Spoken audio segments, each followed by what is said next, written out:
Right now, I am just the Vice President of the Republic of the Philippines. To make sure na yun ay may pasabatas, hopefully.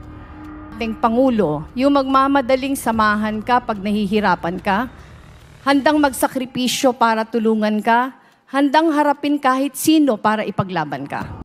Sa survey na ginawa ng Social Weather Station, sina Vice President Sara Duterte, Senator Raffy Tulfo at former Vice President Leni Robredo ang top 3 candidates para sa pagkapangulo na siyang papalit kay Pangulong Bongbong Marcos sa 2028. Of the 1,200 respondents polled by the SWS, 28% said they would vote for Duterte, 11% answered Tulfo, and 6% preferred Robredo. Other candidates included on the list are former President Rodrigo Duterte, former Senator Manny Pacquiao, and Senator Robin Padilla. The survey was conducted from April 15 to 18. Sino nga ba si Sara, Raffy, at Leni? Ano ang naging buhay nila bago maging mga politicians? Ano-ano ang kanilang nagawa para sa ating bayan? Halina at ating kilalanin ang bawat isa. Si Leni o Maria Leonor Santo Tomas Gerona Robredo ay ipinanganak noong April 23, 1965 sa Naga City, Camarines Sur. Ang kanyang mga magulang ay sina former Naga City Regional Trial Court Judge Antonio Gerona at Salvacion Santo Tomas na isang guro. Mayroon siyang dalawang nakababatang kapatid sina Antonio at Maria Lourdes. Sa isang interview, sinabi ng ina niya na mahiyain daw si Leni. I always take her to school because she still does in the family and there are 2 babies sa bahay.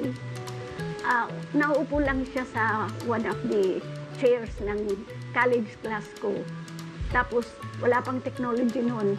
Kinokopya niya yung lahat na sinusulat ko sa blackboard. Katulad ng ibang mga bata, mahilig din daw noon si Leni sa mga libro at comics. Comics, cartoons, yun ang gusto niya. Tapos yung Nancy Drew series na book, gusto niya yun.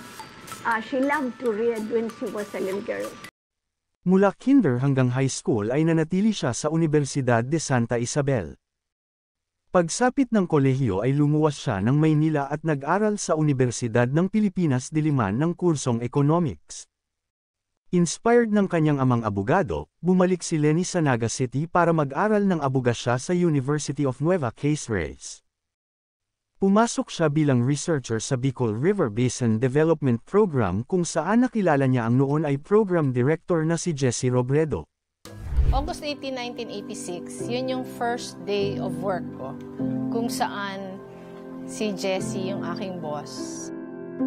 Umpisa siya magligaw ng September. Gusto niyang mamanhikan na ng December. Umayaw lang yung daddy kong harapin siya kasi sabi ng daddy ko, ano ba naman yan, nagkakakilala pa lang kayo. So when I told him wag na muna kasi hindi papayag yung magulang ko, sabi niya, okay, hindi muna ako mamamanhikan ngayon, pero right after the elections, magpapakasal na tayo. Nangako si Jessie sa mga magulang ni Leni na papagtapusan pa rin niya ito ng abogasya kahit sila ay kasal na. Kanya naman itong tinupad. Pumasa si Leni sa bar noong 1992. Matapos maging abogado sa Public Attorney's Office, 10 taong naglingkod si Leni bilang lawyer ng Saligan, isang rights advocacy group na tumutulong magbigay ng serbisyong legal sa mga mahihirap nating kababayan. Parang sinasabi ko sa sarili ko na parang utang ko to. Utang ko tong regalong ito kaya ibabalik ko sa serbisyo. Kaya yung lahat na panahon na naging abogado ako, talagang dinevote ko yun sa pagserbisyo. Yung una kong trabaho, nasa public attorney's office ako. Meron yung sweldo pero napakaliit. At yung mga kliyente namin, yun yung mga walang pambayad, na kailangan pa namin pumunta sa jail para lang sila ma-interview. Pagkatapos nun, nag-NGO ako. Yung pag-aabogadong nakachinelas ka lang kasi kailangan mong pumunta dun sa pinakamalalayong mga lugar para turuan yung mga mahihirap ng kanilang mga karapatan.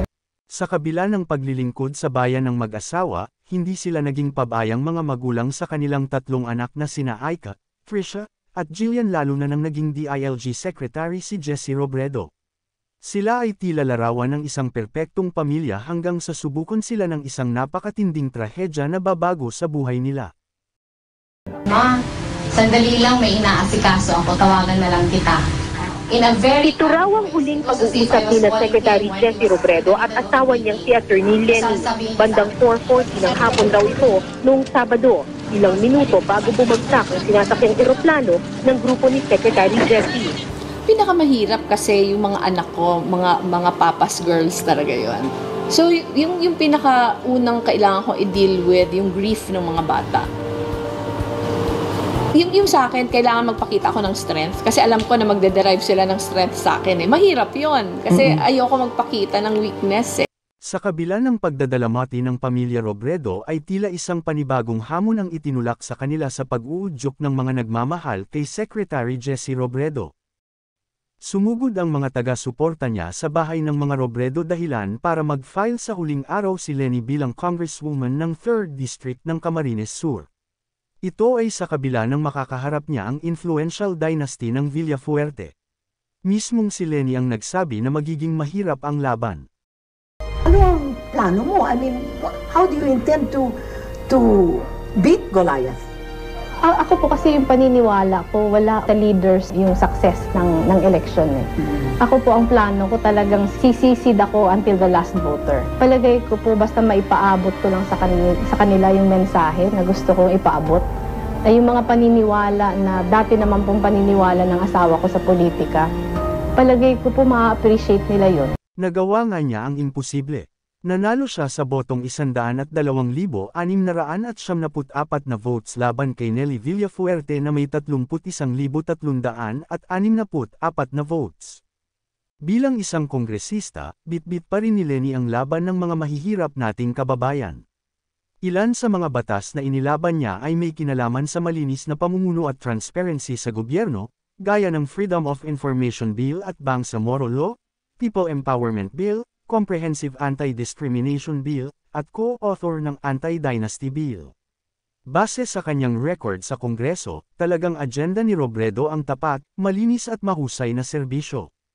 Narito ang ilan pa sa mga bills na sinuportahan ni Lenny Robredo, siya din ang author at co-author sa ilan sa mga ito.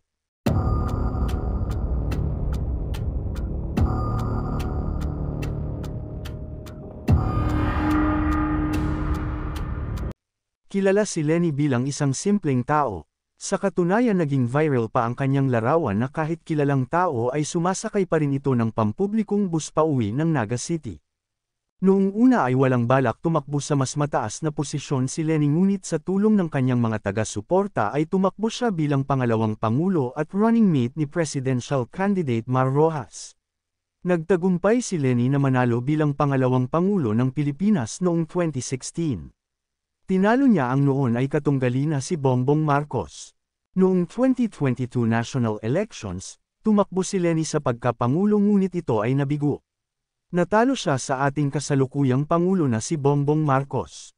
Sa darating na 2028 national elections, isa si Lenny Robredo sa top 3 preferred presidential candidate ayon sa mga survey. Kung ngayon na ang election, sino ba ang iyong presidente? Ipaalam sa amin ang inyong reaksyon sa pamamagitan ng pag-comment. Abangan din ang ikalawa at ikatlong episode ng ating video kung saan ating ipapakilala sina Raffy Tulfo at ang ating Vice President Sara Duterte. Maraming salamat po sa inyong panunood. Huwag pong kalilimutang mag-subscribe sa ating channel at paki-like at share na din ang ating video. Muli, maraming salamat.